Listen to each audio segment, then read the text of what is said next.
karena omong kita ada doa, omongan saya doa saya, mudah-mudahan terkabul, amin ya. Jadi saya pakai Bapak Wali Kota, tidak calon lagi.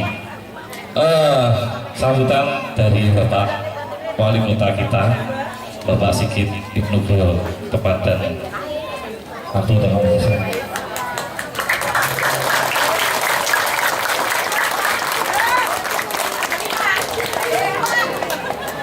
Assalamualaikum warahmatullahi wabarakatuh.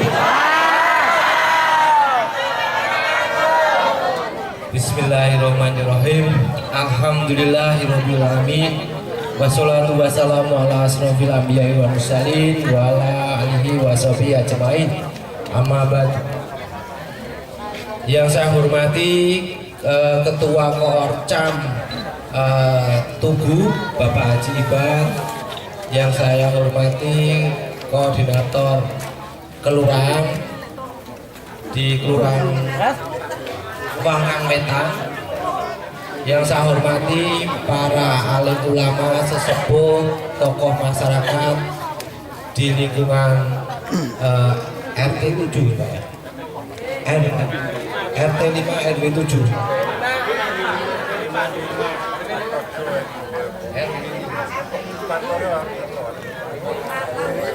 Pokoknya pun Wangkang Wetan ya teman-teman ya. Wangkang Wetan ya. Oke, yang saya banggakan, saya cintai ibu-ibu dan bapak-bapak di Kelurahan Wangkang Wetan. Yang pertama-tama, marilah kita panjatkan puji syukur kehadirat Allah Subhanahu wa Ta'ala, karena pada sore hari ini kita masih diberikan nikmat kesehatan, kita masih diberikan kesempatan, kelonggaran waktu, sehingga kita bisa berkumpul di tempat ini dalam rangka deklarasi pemenangan si bagus dan silaturahmi antara kami calon wali kota dan wakil wali kota nomor pinten Bu dengan seluruh warga Wangkang Wetan. Sholawat dan salam senantiasa kita aturkan kepada junjungan kita Nabi besar Muhammad Rasulullah Sallallahu Alaihi Wasallam. Semoga kita nanti di yaumul kiamat kita diberikan syafaat dari beliau. Amin. Oke, yang pertama-tama ini mungkin bapak-bapak ibu semua baru pertama kali bertemu dengan saya ya. Kalau Pak Haji Ibad sudah sering, karena sering datang ke rumah saya, sering ketemu di kantor pembenaran saya, gitu ya. Jadi inilah kami berdua, saya Sigit Ibnu Nugroho, calon wali kota, dan ini Bapak Agus Sutioso, calon wakil wali kota periode 2016-2021. Terima kasih saya ucapkan kepada seluruh warga Kelurahan Wangkang Wetan yang telah menyatakan dukungan kepada kami, dari kelompok nelayan, dari ibu-ibu PKK nelayan, dan dari tokoh masyarakat. Jadi saya sangat-sangat terharu dengan dukungan, dan sekaligus saya merasa tertantang dengan apa-apa tadi yang disampaikan oleh dari kelompok nelayan, dari kelompok ibu-ibu PKK. Dari kelompok nelayan tadi, selama ini itu kan kapalnya kecil-kecil ya Pak ya, kapalnya kecil-kecil, perahu ya, perahu yang ada itu apa? Ada cukungnya gitu, kita, ya. Ada mesinnya, ya itu muat berapa orang? Satu orang, 1-2. Jadi kalau nyari ikan ya sendirian gitu Pak. Wangkang Wetan kembang-kembang ya. Ya. Jadi memang potensi ikan kita, hasil laut kita itu memang sebenarnya luar biasa. Tapi alat kita untuk menangkap itu masih minimal sekali. Jadi Semarang dengan mempunyai panjang pantai yang kurang lebih 18 kilo, tentunya banyak titik-titik nelayan. Mungkin di sini di Tambak Loro itu juga ada membuat nelayan, tapi nelayan-nelayan kita mungkin masih sifatnya tradisional. Jadi ini yang kami pikirkan juga. Jadi dalam hal pengembangan ketahanan pangan untuk di Semarang, bahwa kita kebutuhan gizi juga harus kita utamakan. Dalam hal ini adalah protein dari ikan laut. Dan bagaimana cara agar potensi laut yang luar biasa dan kemampuan dari teman-teman nelayan itu biar meningkat. Saya sering berembuk dengan Pak Agus bagaimana caranya ke depan. Jadi ketika kita itu bicara bagaimana untuk meningkatkan taraf kesejahteraan nelayan, tentunya kita tidak mungkin memberikan, tak berikan kapal satu-satu. Saya janji misalkan, Pak nanti tak berikan kapal yang besar-besar, itu saya pasti ngapusi Pak. Itu pasti ngapusi gitu ya. Jadi kami hanya ingin bagaimana nanti pemerintah kota Semarang itu bisa membuat satu BUMD. Di aneka usahanya kan banyak, BUMD itu macam-macam. Pemerintah kota itu bisa bikin BUMD dalam arti kayak ABS dulu ada, PDAM, percetakan.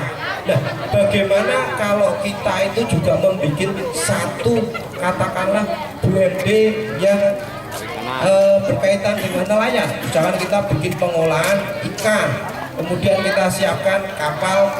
Nah, teman-teman nelayan tadi kan bisa bekerja itu dengan pasti gitu kan. Jadi mungkin pendapatannya berdasarkan hasil tangkapannya dibeli gitu kan. Jadi bisa meningkatkan kesejahteraan nelayan. Kalau sekarang cuma satu orang kadang-kadang gitu sampai tengah terus pulang itu cuma dapat berapa gitu kan. Kalau pas ombaknya gede udah nggak berani karena kapal kecil. Jadi kita akan pikirkan ke depan bahwa bagaimana Pemkot itu dengan sumber dana yang ada, itu bisa menyentuh langsung ke kesejahteraan para nelayan dengan membuat satu BUMD yang terkait dengan nelayan. Yang nomor 2 tadi, ibu-ibu PKK. Selama ini mungkin di sini banyak pohon mangrove, ya, olah mangrove. Jadi ini yang pernah saya bahas, bagaimana potensi yang ada di warga kota Semarang kalau tidak ada penyalurannya bagaimana.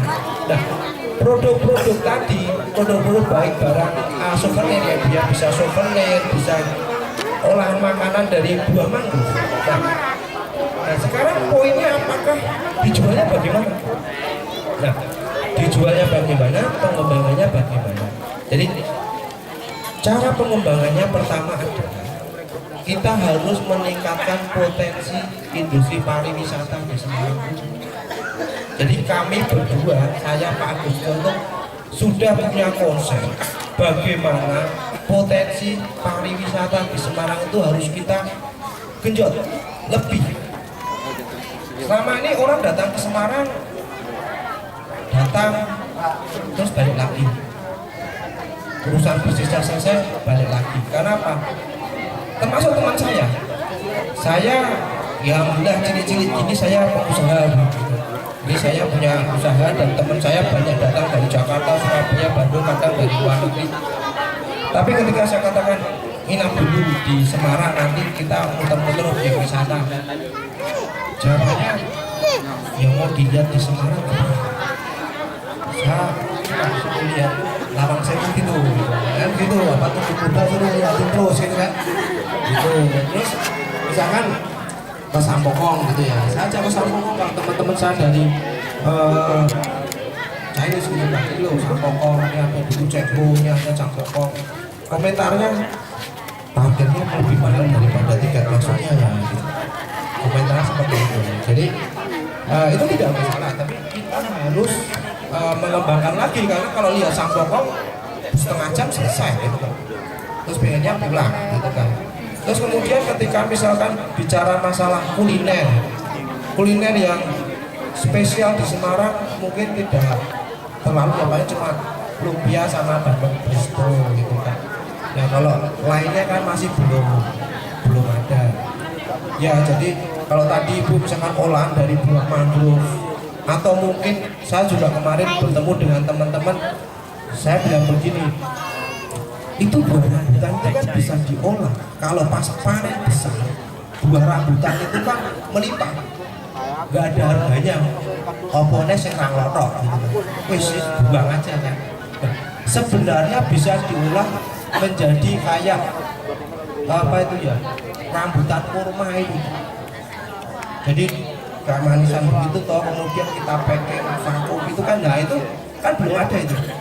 Jadi akhirnya buah rambutan yang tadinya itu tidak ada harganya itu bisa dibuat sebagai ciri khas Semarang. Jadi kalau bicara Semarang mungkin branding city-nya apa? Nyun sewu, branding city itu berarti kota Semarang itu ciri khas apa gitu. Paling kan misalnya lumpia. Ya gitu. Jadi kalau kita survei itu yang teratas itu lumpia. Ya. Jadi kita kan pengennya itu begini ya. Kalau saya itu masuk ke oleh-oleh jadi Pandangan itu barang yang dijual selain bandeng presto itu barang packingan itu yang kerjakan di luar Semarang, banyak dari luar Semarang dikirim sini. Loh ini kan katanya oleh-oleh Semarang lah, ini kok dari Boyolali, ini Abon gitu kan, dari ini bagaimana ini? Oh kita cuma satu bandeng, lainnya banyak. Nah itu yang membuat kita harus berpikir bahwa bagaimana seorang wali kota itu bisa menggerakkan ekonomi yang di bawah.